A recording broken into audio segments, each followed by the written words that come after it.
All right, welcome to another module in the Peak Performance Program. Now, personally, I think this module is super crucial just because it ties in a lot of the things we've already discussed, but in a different light. And on this topic specifically, I think it's really important to really take this information to heart and really take action on it, because when you're waking up, that's really the fruit of your labor. So how you feel when you first wake up really shows how seriously you're taking your routines, how nutrition is going. When you wake up, that's how you start your day. And depending on how you feel, that is a direct result off of the work that you've done previously in regards to your health routines and your health protocols. So in this module, we're going to discuss, what should you feel like when you're first waking up? What's normal? What's not normal? The biggest factors that play into waking up and feeling refreshed and ready for the day. And how does your chronotype come into play? So everyone has different biological clocks. What does your morning look like dependent on your chronotype? And our top tips on how to give you more energy in the morning if that is something that you possibly could be lacking in. So waking up, what is normal? I get this question quite a bit, actually, when it comes to working one-on-one with clients, and it is different for everyone. So when you're waking up, it's going to be different for everyone. But there are key components that are consistent with, I would say, every individual. So that is no brain fog in the morning. That means no waking up, not being confused, not almost having this inflammation, kind of hungover feeling. You almost have this brick wall kind of around your brain, holding back your thoughts and kind of making you confused. We should not be experiencing that, as well as no need for coffee. So in the Peak Performance Program, I think coffee is totally fine. If you have 1 or 2 cups, you have a coffee curfew. But if you wake up and you feel like you are dependent on coffee, meaning that you need coffee in order to start your day and really get your alertness back, that means you are dependent on it, and there's something else that should be explored, because we shouldn't need coffee to really feel energized. But this is when it gets really individual, because not everyone is going to naturally, wake up, be instantly alert and want to go run to the gym. That's just not how it happens. And that's when our chronotypes come into play. So that might be the case for the lion, the early to bed, early risers. But for the other chronotypes, the bear, the dolphin, and the wolf, it's a lot different. But I would say the golden rule is that tired feeling should only last about 10 to 15 minutes. So as long as you're in bed, maybe you get up and brush your teeth, go to the restroom. After that, you should feel pretty on it. You shouldn't need coffee. You shouldn't need any other substance to really kick your brain into high gear. You should feel present and not cloudy and not foggy and not reaching for something in order to start your day. So there's a huge difference between, brain fog, which is almost confusion, kind of you have this fog over your head. That is different. Brain fog is different because that's actually inflammation happening in the body based off the decisions you've made up until this point. Feeling tired, that's more of the natural state, because our bodies don't go from melatonin to cortisol in 5 minutes. They don't make that quick jump. So it is normal to have around 10 to 15 minutes of kind of feeling tired, you're starting to wake up, you're getting your day started. But then after that moment, you should feel pretty alert.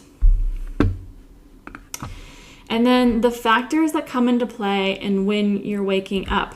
So just like I said in the very beginning of this module, your morning and how you feel when you wake up is the sum of your actions. So all of your actions coming together and really determining the quality of it.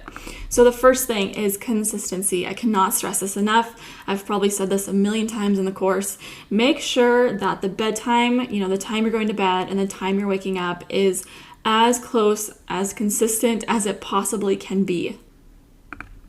Because I think one thing that people don't quite realize is that, our bodies do not work on a Monday to Friday schedule. So if Monday through Friday, if you're waking up at 5 a.m. because that's what's cool or that's what you think is needed to run a business, but then on Saturday and Sunday, you are waking up at, let's say, 8 a.m. because you are catching up on all of this lost sleep, Our bodies don't work like that. They don't work on a Monday through Friday 9 to 5 schedule, because if you are, let's say you're waking up at 5 a.m. Monday through Friday, and then Saturday and Sunday you're waking up at 8 a.m., that's a 3-hour difference, and you're basically entering a new time zone. And our bodies don't work like that. They don't know what day is Monday. They don't know what day is Saturday. So they want to be consistent as possible. And our bodies are always looking for patterns, because that's how we function. Things are based off timings and patterns and consistency. So this is really important to keep in mind when you are deciding your bedtime and wake time. Don't pick something ungodly early because you think that's what's going to make you productive. So really make sure you pick a time that can be consistent every day, day in and day out. For me personally, that's 7:30, 8 o'clock. I notice that window is perfect for me because it's nice on the weekends. I can still be productive Monday through Friday, and it just works really nice because the more you stick to something, the more that success compounds and it just becomes effortless. Now, some other factors to keep in mind when it comes to, waking up feeling refreshed, other than being consistent, because that is probably one of the most important factors, I would say do not hit the snooze button.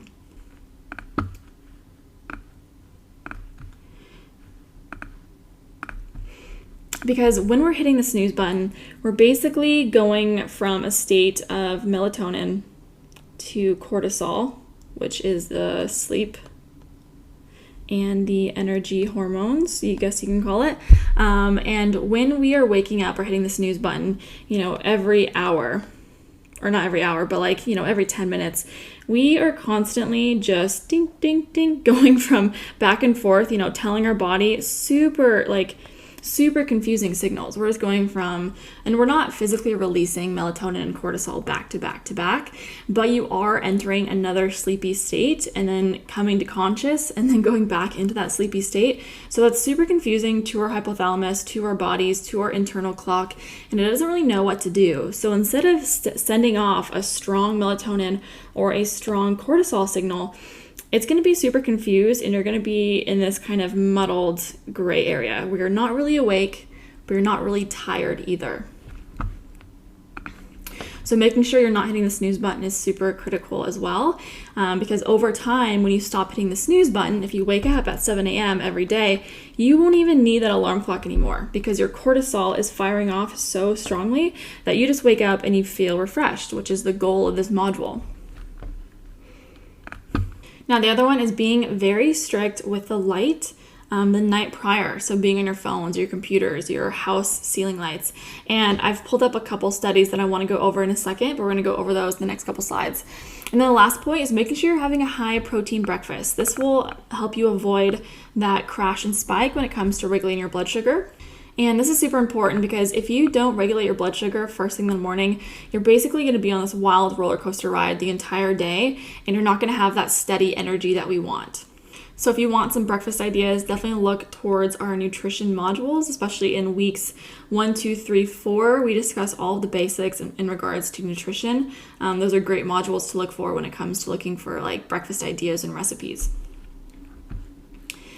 Now, getting into some studies I found that were super pivotal in the sense of research and really looking at what is causing that morning grogginess. So the study by the Proceedings of the National Academy of Sciences, the study is called Evening Use of Light-Emitting E-Readers Negatively Affects Sleep, Circadian Timing, and Next Morning Alertness. So in that study, they found that the use of light-emitting electronic devices before bedtime prolongs the time it takes to fall asleep, delays the circadian clock, suppresses melatonin and reduces the amount, and delays the timing of REM sleep and reduces alertness in the following morning. All because of the evening use of light-emitting e-readers and how they so negatively and how sensitive we are to these artificial lights. Now, in this study, they talk about how, kind of the basics. I think we all kind of understand that, looking at bright lights in the evening, especially our phones and technologies, can affect sleep. They can affect our circadian rhythm. It takes a little bit longer to fall asleep. But I don't think many people understand that it actually affects not only how long it takes to fall asleep and, the sleep quality, but also the next morning alertness. This is pivotal. This is huge. And basically how it works is, I pulled up another study from the Journal of Clinical Endocrinology and Metabolism. The study's title is Exposure to Room Light Before Bedtime Suppresses Melatonin Onset and Shortens Melatonin Duration in Humans. So the other study was looking at, what light actually does to our physiology, so our circadian rhythm, our sleep quality, our next morning alertness. This one was looking at the actual flux of light. So how much light are we actually sensitive to? Now, in that study, they found that compared with dim light, exposure to room light before bedtime suppressed melatonin, resulting in a later melatonin onset in 99% of individuals and shortening melatonin duration by about 90 minutes. Also, exposure to room light during the usual hours of sleep suppressed melatonin by greater than 50% in most of the trials. So around 85% of those trials, greater than 50% of those people in those trials experienced great suppressed onset by this melatonin when introduced to artificial light before bed. So the key component here is that looking at when we're looking at melatonin and our cortisol levels, this study is basically saying that melatonin is directly affected by light way more than we originally thought. As humans, we are way more sensitive to our ceiling lights, to our bathroom lights, basically any household light in our home that we are being introduced to right before bed, the most crucial time. And not only does this light exposure, reduce our melatonin in the sense of falling asleep, takes about an hour and a half more than usual, it also shortens our melatonin production by 90 minutes. So instead of getting the full, 8 hours, it's reducing that to about 6 and 7. And that's crucial for REM levels. So if you're someone who wakes up in the morning and you have not enough REM levels, or if you wake up and you're super groggy, look at your wind down routine. Are you being strict enough with your light exposure? Do you have a light setup where it's friendly to your eyes and your hypothalamus? So I already kind of talked about this in the light manipulation module in week 3, but I'll go over it again. So for myself personally, what I do when it comes to light is I turn off absolutely all of my ceiling lights. I don't turn on any of those switches. And what my new light is when the sun goes down are Himalayan salt lamps and my red light therapy panel. So I have one Himalayan salt lamp in my bathroom, I have one in my bedroom, and I recently just put one down in my office and kitchen. So I literally have one in every room, and it's awesome. Like, my house looks like Halloween every single day because it's just bright orange when the sun goes down. It's awesome. I absolutely love it. But I've noticed a objective increase in my REM levels because that was something I was struggling with when it comes to summer. So in Washington, we just had summer. It was kind of hot here, but I noticed when I fixed the temperature and then fixed the light pollution in my house, I saw a huge increase. So if you are already restricting light and you're still having sleep issues, I challenge you, I dare you to really go the step further and be absolutely religious with it. Make sure you're not turning on any of those lights and see what happens. See what you get. Do that for 2 weeks straight and see how well your circadian clock and the sleep metrics improve. And then also using cortisol to your advantage. So like I said previously in other modules, cortisol is not your enemy. Only when it's being misused or only when your body is confused. So when you want to use cortisol to your advantage is right when you wake up, when you want cortisol to be the strongest. Do something active. So whether that's your full-on workout, I know you lions like working out in the morning, but us bears and wolves, we kind of like working out in the midday to early afternoon. If that's the case, if you don't like working out first thing in the morning, going for a long walk or doing a stretch or taking a cold shower or something that is a positive stressor, that will help you strengthen the cortisol relationship with morning time and cortisol. So if we just go, let's see. Now, when it comes to optimizing your mornings and making sure that you wake up feeling refreshed, alert, on your A game, no more groggy mornings, no more hitting snooze. This is what I want you to do. So no more hitting snooze. Okay.